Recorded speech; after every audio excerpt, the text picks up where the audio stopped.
Selamat siang dan salam sejahtera buat kita semua. Pada kesempatan kali ini saya akan menjelaskan tutorial menyimpan data yang kita input melalui sebuah form ke dalam database dalam PHP-MyAdmin. Sebelum mengakses form, ada baiknya jika kita mengaktifkan SIMPP terlebih dahulu. Yang perlu diaktifkan, modul yang perlu diaktifkan yaitu modul Apache dan modul MySQL. Kemudian kita membuka Microsoft Visual Studio Code. Di sini source code-nya sudah saya ketik terlebih dahulu.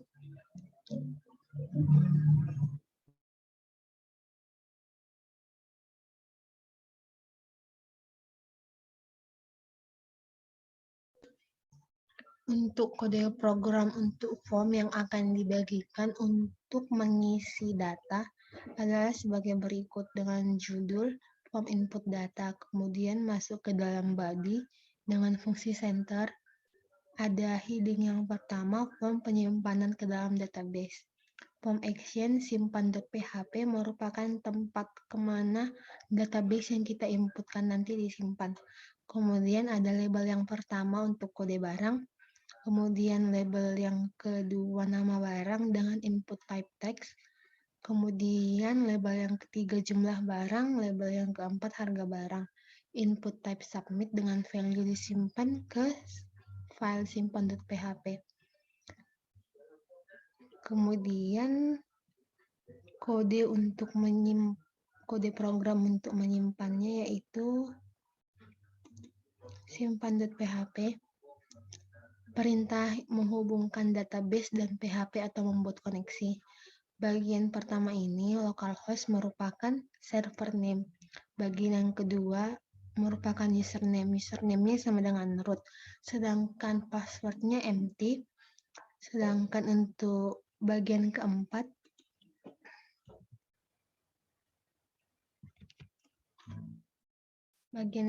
ada nama database sesuai dengan nama database yang kita buat di PHP-MyAdmin.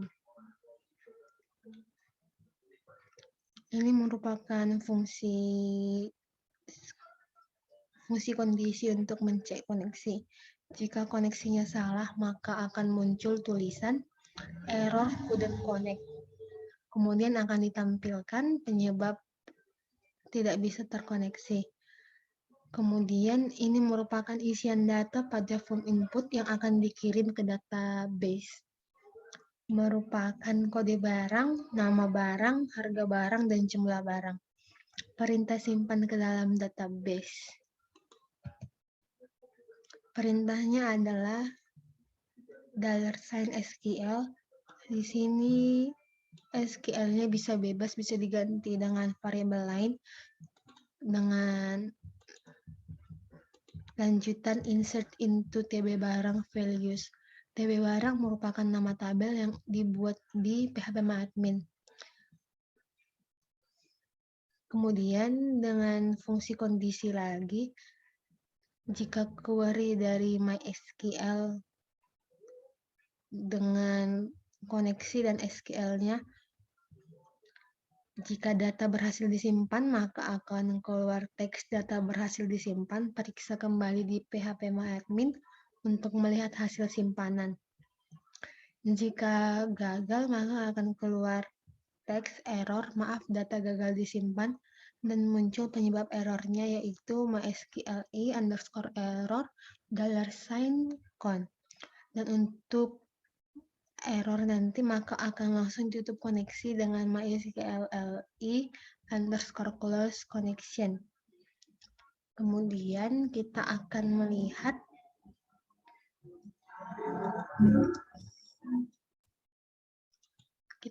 melihat database yang sebelumnya kita sudah kerjakan di pertemuan ke-10.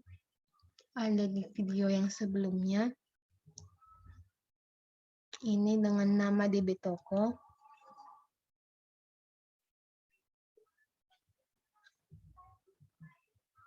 Nah, di sini sudah ada TB dengan nama tabel TB barang.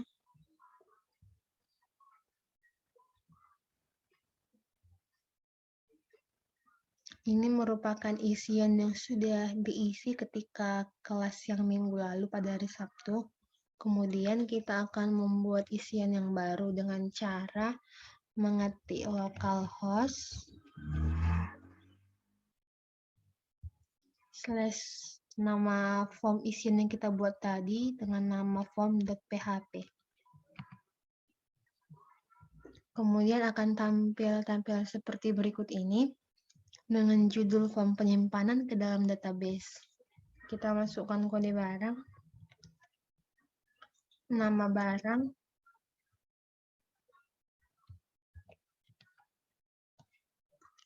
jumlah barang, dan harga barang.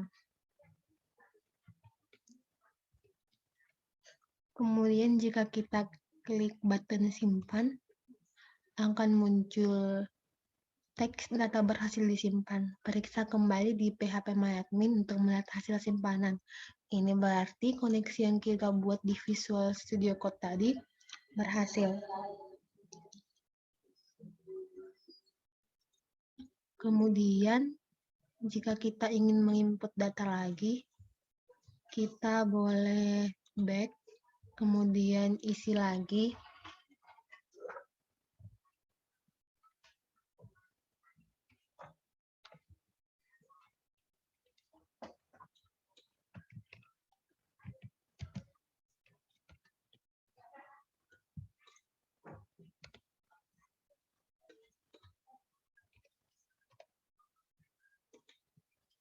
Nah, data masih tetap berhasil disimpan. Periksa kembali di phpMyAdmin untuk melihat hasil simpanan.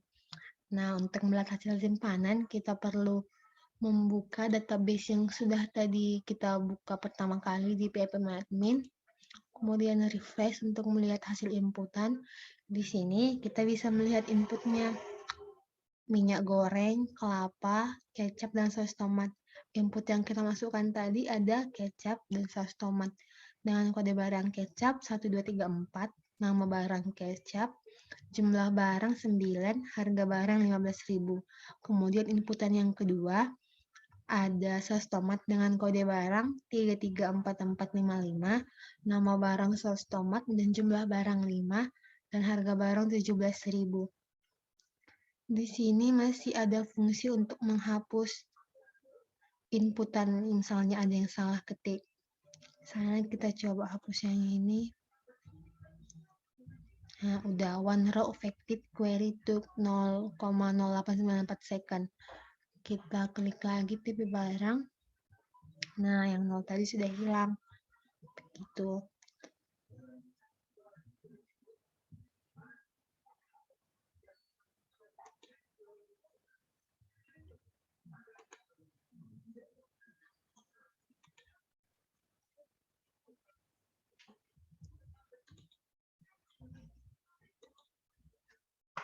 Sekian tutorial yang dapat saya sampaikan tentang cara input data melalui localhost phpMyAdmin ke dalam database. Jika ada kekurangan kata dan salah kata, saya mohon maaf. Atas perhatiannya, saya ucapkan terima kasih.